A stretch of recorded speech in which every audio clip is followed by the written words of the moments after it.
Take a look at your iPhone. Flip it over. You'll see, designed by Apple in California. That phrase conjures images of Silicon Valley brilliance, but it's only half the story. The truth? Apple designs your phone, but it doesn't build it. The hands assembling your iPhone are thousands of miles from California, working for a company you've likely never heard of. This isn't an accident, it's a deliberate strategy.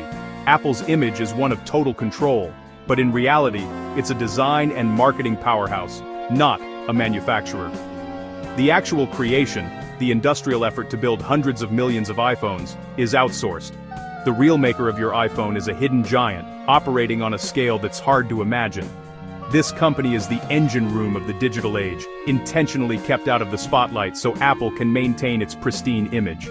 Understanding this relationship reveals the true mechanics of our modern world, where brands are illusions, and real power lies in unseen factories. So who is this secret giant?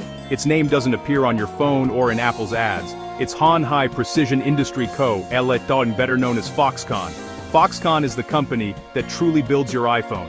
It employs more people than many countries have in their armies.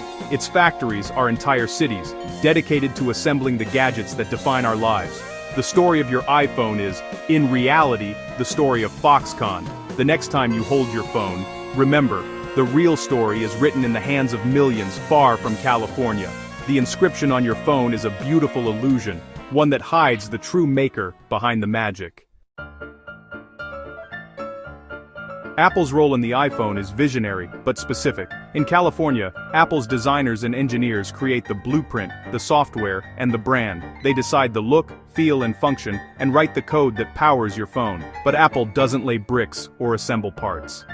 Instead, it sources components from hundreds of suppliers worldwide. Screens from Korea, chips from Taiwan, cameras from Japan. Apple's real genius is orchestrating this global supply chain, ensuring millions of parts arrive at the right place, at the right time. Once the design is set and parts are sourced, Apple hands everything over to its manufacturing partner. Apple doesn't own the factories or employ the millions who assemble the phones.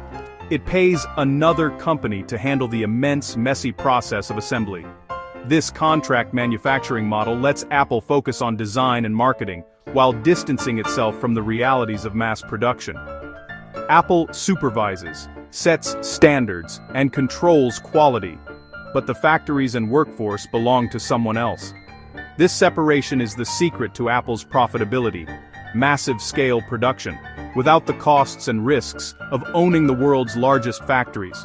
The iPhone is designed in California, but its true birthplace is elsewhere. Foxconn, founded in Taiwan in 1974 by Terry Gou, is the world's largest electronics contract manufacturer. Its scale is staggering, dozens of factories across Asia, Europe, and the Americas, with its operational heart in China. These aren't just factories, they're self-contained cities, with housing, canteens, hospitals, and security. At its peak, Foxconn employed over 1.2 million people, more than the population of many cities. Most workers are in China, drawn from rural provinces, forming a disciplined army, working around the clock. Foxconn doesn't just build for Apple, it manufactures for nearly every major tech brand. Its power comes from scale. No one else can match its capacity or speed. When Apple needs 100 million iPhones in a quarter, only Foxconn can deliver. Terry Gou's philosophy, military-style discipline, and relentless efficiency. Foxconn can retool production lines in days, not weeks. Its global footprint, factories in China, India, Vietnam, Brazil, Mexico, gives it leverage and flexibility. Foxconn is a global manufacturing empire, quietly underpinning the entire consumer electronics industry.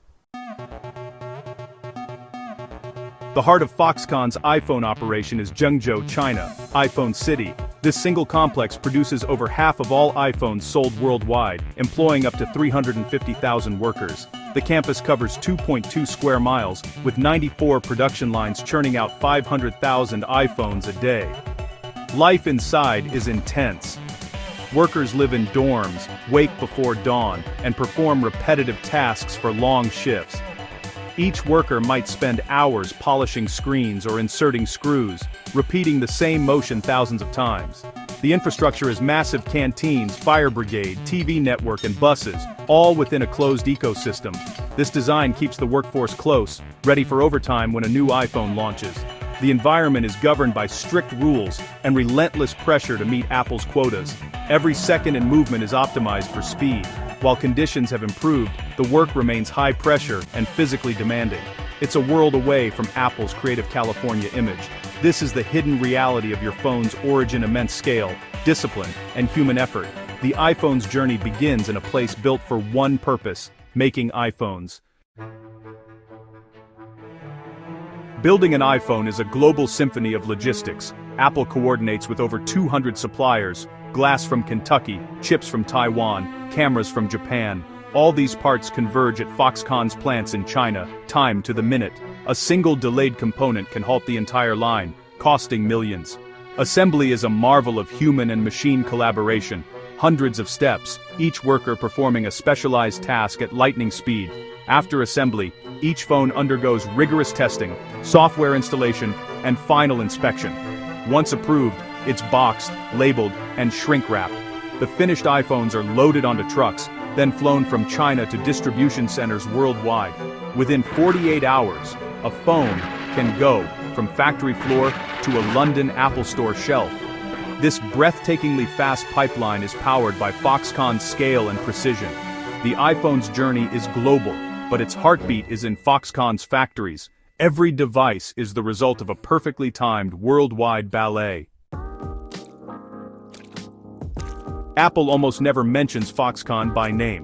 In keynotes, it's "our manufacturing partners," never the company that actually builds the iPhone.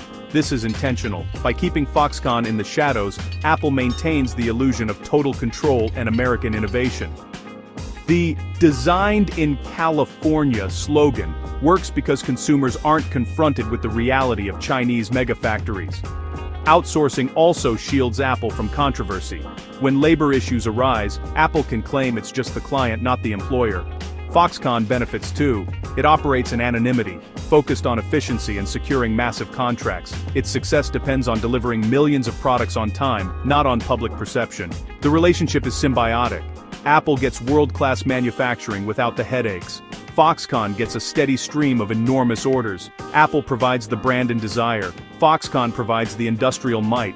They depend on each other, but keep their partnership silent, a strategy that's made both companies wildly successful.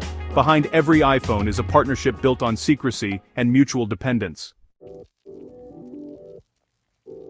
The pressure to produce millions of iPhones quickly and cheaply has a human cost. Foxconn has faced controversies over labor practices, most notably a wave of worker suicides in 2010. Workers, overwhelmed by long hours and intense pressure, took their own lives, prompting Foxconn to install nets around dorms. Investigations revealed excessive overtime, low wages, forced student labor, and hazardous conditions. Apple and Foxconn responded with audits, wage increases, and new standards, but critics say fundamental problems persist. The business model relies on squeezing maximum output from a low-cost workforce.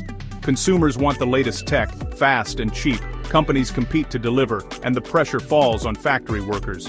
The convenience of our connected lives is built on the repetitive labor of millions, far from view. The Foxconn story is a stark reminder. Our modern world comes with hidden human trade-offs. Every iPhone carries the weight of the hands that built it. You might think Foxconn, builder of the world's most profitable product, is wildly profitable itself. In reality, Foxconn's profit margin per iPhone is razor-thin, just a few pounds per device. Apple, by contrast, captures over half the profit from each phone. Foxconn's strategy is scale, earning pennies per phone, but assembling hundreds of millions each year. Its entire operation is about maximizing throughput and minimizing costs. This low-margin, high-volume model makes Foxconn indispensable to Apple. No one else can match its efficiency. If Apple built its own factories, costs would skyrocket. Foxconn absorbs the complexity and risk, letting Apple focus on high-profit activities. But Foxconn is vulnerable. Its fortunes depend on Apple's orders. Their relationship is a delicate balance, mutual dependence, but always at risk of disruption. For years, the Apple-Foxconn partnership in China seemed unbreakable, but rising labor costs and US-China tensions have made reliance on one country risky. Apple is now pushing Foxconn to diversify, building new factories in India and Vietnam. Replicating China's scale and efficiency is a monumental challenge. New plants face logistical hurdles, cultural differences, and lower yields. Rebuilding the Foxconn ecosystem elsewhere will take years and billions in investment. If Foxconn were to fail, the global tech industry would grind to a halt. No other company can match its capacity. The world's most celebrated brands depend on this hidden giant. Foxconn's quiet work is the bedrock of the digital economy. The story of your iPhone is the story of a global system, one that's more fragile than it seems.